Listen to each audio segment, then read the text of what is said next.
Bismillahirrahmanirrahim. Okey. Ana ingin berkongsi kembali apa itu kemahiran proses sains dan kenapa Ana tekankan sehingga menjadi attitude kamu semua. Okey. Kemahiran proses sains ini bukan hanya pada subjek sains saja tetapi perlu menjadi sikap dan attitude bukan sekadar pelajar sains tetapi seorang Muslim. Ia diterapkan juga dalam Quran ya. Okey. Kenapa kemahiran proses sains ni? Okey. Pertama, kemahiran proses sains adalah kemahiran untuk memahami fenomena dekat sekeliling kita. Dan kita dapat terjemahkan dalam bentuk konsep ataupun satu nilai. Contoh, berpeluh. Kan? Kenapa kita berpeluh?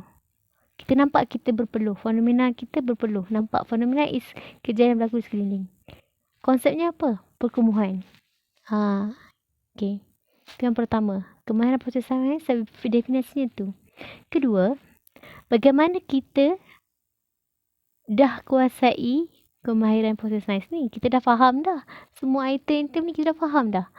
Definisi. Tapi macam mana kita nak tahu kita miliki atau tidak kemahiran ni? Kita tak tahu kita miliki atau tidak. Paling simple adalah kita dapat terjemahkan kemahiran ini dalam bentuk penulisan. Supaya boleh difahami dan boleh diinovasikan atau dibuat sesuatu dengan kefahaman yang kita ada. Okey. Okey, kenapa kemahiran proses sains? Okey. Apakah itu kemahiran proses sains dulu? Kita tengok. Memerhati. Okey, memerhati. Dengan menggunakan dia, kita lihat, kita dengar, kita sentuh, kita bau. Adakah kita dapat mengumpulkan maklumat? Contoh, kita bau masam. Masuk bilik bau masam. Adakah kita dapat meramal? Meramal apa pula? Ada kemahiran tu tak? Kita bau masam dan kita apa benda yang berkaitan dengan mungkin ada apa? Kita ramal berdasarkan pengalaman kita lepas. Tetapi sekiranya macam kita nak tahu kita tak ada pun kemahiran tu. Contoh bila kamu baca buku. Kamu baca jantung ni ada 4 bahagian. Lepas tu tulis sekian. Tetapi dia tak store ataupun tak tersimpan sebagai maklumat yang terkumpul. Contoh kamu baca tapi tak tahu apa kamu baca. Apa benda data yang kamu nak grab. Okay. Tapi kalau ada orang yang mempunyai kemahiran memerhati ni, bila perhati satu jantung tu, dia bukan sekadar tanya, tapi dia akan lihat dari segi contoh ventricle mana yang otot yang lebih besar. Kiri ke kanan? Kenapa otot tu lebih besar? Sebab nak pam darah keluar daripada jantung. Dia boleh kumpul maklumat sebabkan penglihatan dia. Pendengaran, didengar. Dengar pendengaran. Okey, dengar pendengaran. Contoh dengar bunyi cicit teruskan. Okey. So kenapa dengar cicit tu kan? Kita rasa tertikus. Mungkin cencorot. Kan. Jadi berdasarkan pengalaman. Meramal ni is meramal Ini salah satu kemahiran. Tapi kalau dia baca, dia tengok, dia tak ada rasa apa-apa. Dia tak ada nak kumpul maklumat. Dia tak ada analisa pun. Bermakna kemahiran memerhati ni dia kurang. Okey, mengukur. Mengukur membuat pemerhatian kita perhati secara kualitatif. Apa kualitatif? Contoh kita perhati TV. Ni mengukur TV kat rumah saya dengan rumah pak cik beza. Rumah mak cik beza kan saiz dia. Tapi kita tak ambil berapa cm ke apa lagi. Kita nampak ada beza. Ada beza kan. Okay, contoh objek seperti pensel. Pensel saya dengan pensel awak mungkin berbeza. Kita nampak besar kecil tu je. Pemerhatian. Okay. Apa boleh kuantitatif? Kuantitatif dia ukur ada unit. Contoh TV rumah saya saiz dia 1 meter contohlah. 1 meter jauh kan. 1 meter besar kan. Contohlah Okay. Kalau TV kat rumah makcik ke, lain pula saiz dia. So, kuantitatif ni dia unit. Kualitatif ni dia pemerhatian, besar kecil semua. Okay.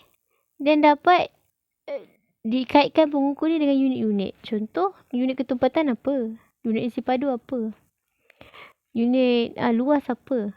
Boleh mengukur. So, kalau kita ada kemahiran tu, mengenal pasti ukuran-ukuran tu, mana satu kualitatif, mana satu kuantitatif, maka itu adalah kemahiran mengukur.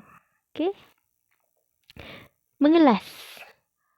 Mengelas ni maknanya kita perhatikan objek-objek atau fenomena lalu berdasarkan perbezaan atau persamaan. Jadi kalau misalkan kita baca nota ke apa kan, kita dapat kelaskan. Contoh kita dapat kelaskan. Injap tricuspid belah mana, injap bicuspid belah mana. Kenapa vena lumen dia besar macam ni? Kenapa arteri lumen dia macam ni? Kita dah beza berdasarkan fungsi dia. Maka kita ada kemahiran mengelas tu. Tapi kalau kita tak ada kemahiran tu, kita baca, kita tak nak digest. Kita tak nak ajar kita punya sikap untuk analisa. Kenapa vena lumen dia besar ke kecil ke? Apa sifat dia yang menyebabkan dia macam tu? Okay. Kita tak ada. Kita je baca je dan kita bila jawab answer, hafal. That is not the way how Quran ajar untuk kita mempunyai kemahiran ini. Nanti saya relatekan dengan satu ayat Quran. Okay, membanding dan membeza. Kat sini ada dua kemungkinan saja. Saya lihat kamu tak tahu nak jawab soalan. Dari segi bila membanding membeza, mesti menyatakan satu persamaan dan perbezaan. Contoh, persamaan kan. Pensel, persamaan dia menulis. Ada pensel A, pensel B. Persamaan dia untuk menulis. Untuk tulis. Untuk penulisan. Perbezaan dia pensel 2B atau pensel HB. Dari segi lead dia. Contoh macam tu. So, membanding dan membeza ni, jika kamu lihat satu benda, kamu tak ada kemahiran ini, maka kita tidak ada lagi attitude kemahiran proses sains tu. Okay. Jadi, semasa kamu belajar, perhatikan adakah saya telah memiliki sikap ini. Jika kamu memiliki sikap ini, step seterusnya adalah macam mana nak terjemahkan dalam bentuk penulisan. Nak cerita kat orang yang, lumen besar, lumen kecil, macam mana nak tulis? Itu barulah praktis latihan penulisan dan sebagainya. Okay. Praktis penulisan tu sebenarnya fakta je. Tapi kalau kita tak pandai mahir dalam kemahiran proses sains ni, kita nak tulis apa? Tak ada. Okay, tadi ada soalan meramal dengan membuat inference. What is the difference between these two? Meramal, kemahiran yang menjangka peristiwa akan datang berasaskan pemerhatian dan pengalaman lepas. Contoh, banjir. Kan tadi saya bagi contoh banjir. Confirm hujung tahun mesti banjir. Itu dah masuk meramal. Inference pula adalah membuat inference, memberi penerangan munasabah tentang sesuatu peristiwa tetapi berdasarkan fakta lah. Ada fakta. Okay. Contoh kita ambil inference untuk hujan. Okay, inference ni ialah hujung tahun bulan mesti hujan. Apa beza dengan meramal? Meramal ni berdasarkan tiap-tiap tahun memang akan hujan. Okay, tapi inference ni mungkin dia berdasarkan taburan hujan yang banyak ke, sikit ke, hujung tahun ni macam mana dan sebagainya. Okay, contoh tahun ni banjir di Selangor, di KL yang teruk macam ni kan, hantam hari ni yang berlaku. Kita tak boleh masuk dalam kategori meramal. Sebab benda tu tak dalam pengalaman lepas pun. Okay, tidak dijangka berlaku. Inference boleh. Okay, inference macam mana? Okay, tak pernah berlaku banjir teruk macam sekarang kan. KL semua Selangor kan teruk kan. Inference ni adalah kita lihat hujan yang turun lebat daripada pagi sampai petang, 2 hari ni. Okay, contoh 2 hari. Inference dia boleh kata mungkin akan banjir walaupun tak pernah banjir kawasan ni. Macam tu. Okay. Apa beza pula dengan hipotesis? Okay. Hipotesis membuat pernyataan umum, satu kesimpulan, macam kesimpulan. Tetapi dia ada ikaitkan dengan pemboleh ubah. Pemboleh ubah apa dia? Manipulasi dan bergerak balas. So, dua pemboleh ubah ni.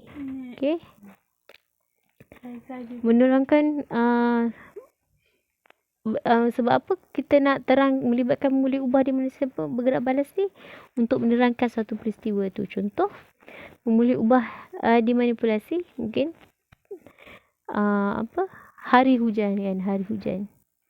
Bergerak balas taburan hujan. So semakin bertambah hari hujan dan hujan pun lebat, maka kemungkinan satu kawasan tu banjir. Itu beza antara meramal, inference, hipotesis dan kesimpulan. Kesimpulan pula, ingat dulu saya ada ceritakan masa semuka, kesimpulan adalah adakah hipotesis diterima berdasarkan eksperimen. Saya rasa saya tak bolehlah nak ulang tu banyak kali ya. Okay, so last kali adalah komunikasi. Ramai yang confused. Komunikasi ni bukan bercakap sahaja, tetapi penulisan juga adalah salah satu contoh komunikasi. Bagaimana kita menterjemahkan apa yang kita faham berdasarkan pemerhatian kita tadi, fenomena, analisa yang kita dah buat ialah menggunakan perkataan, simbol. Kita guna simbol. Kita nak terangkan objek beracun, kawasan alat beracun ataupun berbahaya, grafik. Macam mana kamu nak terangkan tu secara mudah supaya orang faham apa yang kamu nak cakap. Okay. So, harap jelas. Dan di sini saya ada sertakan jawapan soalan untuk kuis hari tu. Tolong jangan hafal, tapi cuba fahamkan dan bezakan jawapan awak dengan jawapan yang ada. Bezakan jawapan orang jawapan ada dan perhatikan di manakah terletaknya kemahiran-kemahiran. Memahati ke, mengelas ke, membanding, membeza ke. Ya? So, saya harap awak semua dapat menjawab soalan selidik tu setelah menonton video ini, dan saya harap awak semua mempunyai kemahiran ini. Saya kaitkan ni, kenapa kemahiran proses sains ini ada kaitan dengan Islam. Contoh, satu ayat Quran tu saya dah terangkan. Kalau kamu nak buat dosa, perhatikanlah bagaimana makanan kamu diciptakan. Okay, maksudnya awak beritahu macam mana makanan kita dalam perut masa kita jadi fetus lagi, macam mana makanan kita tu Allah ciptakan. Adakah itu kemahiran proses sains? Yes. Awak suruh baca pernyataan tu. So, perhati, kaji, kelaskan, banding, bezakan. Apa bezanya kalau fetus tu duduk kat luar? Apa jadinya? Okay, kedua. Contoh yang kedua. Dalam Quran, cari ayat Quran tentang perhatikan unta, bagaimana ia diciptakan. Ayat dia begitu je. Tapi unta, ada apa dengan unta? Mula kita buat pemerhatian. Mula kita mengukur adakah sebab bonggol dia. Jadi banyak manfaat unta ni sehingga kita boleh mengelaskan kenapa haiwan unta ni duduk dekat padang pasir. Allah ciptakan dia begitu. Contoh, bonggol dia isi air. Kan, panas. Lagi satu sebenarnya, unta ni, kelopak mata dia lalu sinar. Kelopak mata dia sinar sebab dia lalu padang pasir. So, jadi bila ditutup mata, dia still boleh nampak jalan. Jadi, kemahiran proses sains ini bukan hanya sekadar untuk kamu menguasai sains itu sendiri, tetapi sebenarnya kamu perlu memiliki dia sebagai seorang Muslim lah. Ya, supaya kita semakin berilmu, semakin kenal Allah. Satu. Dan sebenarnya bila kita belajar, sebenarnya kita nak cari pencipta kita dan lebih kenal pencipta kita. Okay. So, I hope so. You guys tolonglah jangan lagi confused. Dan kalau tak faham, inisiatif lah tanya. Kalau tak tanya saya, tanyalah guru-guru lain. Yeah. Okay, this is your last year sebelum penilaian tingkatan 4. Adalah attitude ini bukan kerana exam, tetapi attitude ini telah diajarkan oleh Islam sendiri untuk kita mengenal dan mencari pencipta itu sendiri, dan supaya kita tidak hanya terima saja apa juga fenomena yang ada tanpa kita ada sikap sendiri. analisa yang betul, pemerhatian yang betul. Okey, itu sahaja. Terima kasih.